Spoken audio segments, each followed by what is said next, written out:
कहानी है रामपुर गांव की, जहां के मर्द महिलाओं को हमेशा नीचा दिखाने की कोशिश में रहते।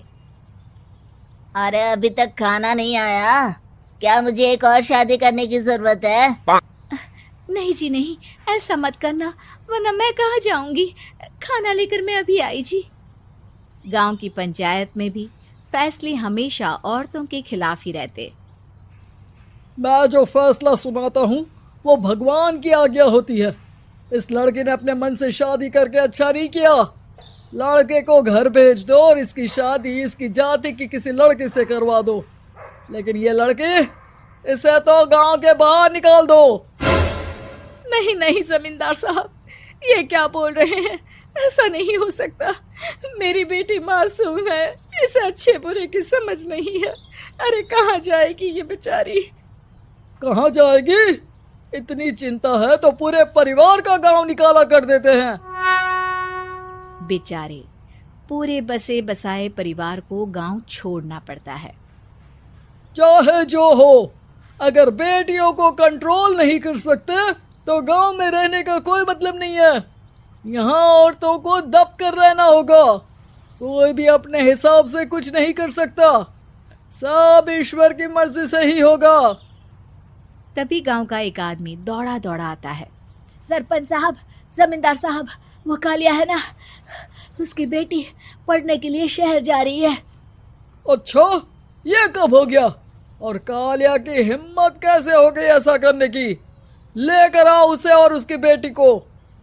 बस फिर क्या था, हाजिर हो जाते हैं कालिया और उसकी बेटी सरपंच के सामने। अरे कालिया, ये क्या सुनने में आ रहा है? बेटी को इंजीनियर बना रहा है तू? और ये बता, गांव में तो स्कूल नहीं है, फिर कहां से इतनी क्लास पास कर गई तेरी बेटी? राधा, जो कि कालिया की बेटी है, उसे लगता है कि सरपंच उसकी तारीफ कर रहे हैं। सरपंच जी, मैंने ऑनलाइन पढ़ाई की है, डिस्टेंस लर्निंग से। सभी में मैंने अच्छे नंबर पाए हैं, जिसे देखते हुए शहर की इंजीनियरिंग कॉलेज में मुझे स्कॉलरशिप मिली है। वाह जी वाह, क्या होती है ये? पहले तो ये बताओ, फिर आगे की बात करते हैं। पूरा गांव राधा की बात सुन रहा था और राधा बोलती जा रही थी। तो ऐसे मैं फ्री में एक अच्छी शिक्षा लेकर गांव में जो कुछ परेशानियां हैं, जैसे बिजली, पानी और इंटरनेट जैसी समस्याओं के लिए काम करूंगी। मैं गांव को शहर से जोड़ने के लिए पुल का निर्माण करवाने का प्रस्ताव रखूंगी। मुझे पूरी उम्मीद है कि जल्द ही हमारा गांव भी तरक्की की राह पर चल पड़ेगा। राधा की बात सुनकर सारे गांव वाले ताली बजाने लगते हैं। सरपंच को समझ नहीं आता कि वो क्या करे। चुप रह नादान लड़की, गांव के खिलाफ जाने के लिए तुझे गांव से बेदखल कर दिया जाएगा, वो भी पूरे परिवार के साथ। और हाँ, अगर ठीक से गांव में रहना चाहती है तो ये पढ़ाई लिखाई छोड़ दे।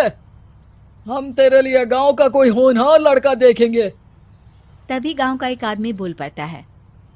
अरे नहीं नहीं सरपंच जी, राधा बिटिया जो बता रही है, अगर वैसा हो जाए तो हम लोगों को पैसा कमाने के लिए बाहर नहीं जाना पड़ेगा। हाँ जी, और ना ही कोसों दूर पानी के लिए भटकना पड़ेगा। हमारे बच्चे भी अच्छी पढ़ाई कर सकेंगे और आगे बढ़ेंगे, ना कि हमारी तरह खेती करते बैठेंगे। क्यों गांव वालों, राधा बिटिया का साथ देना चाहिए ना। सरपंच देखता है कि गांव राधा के साथ है तो वो चुप हो जाता है।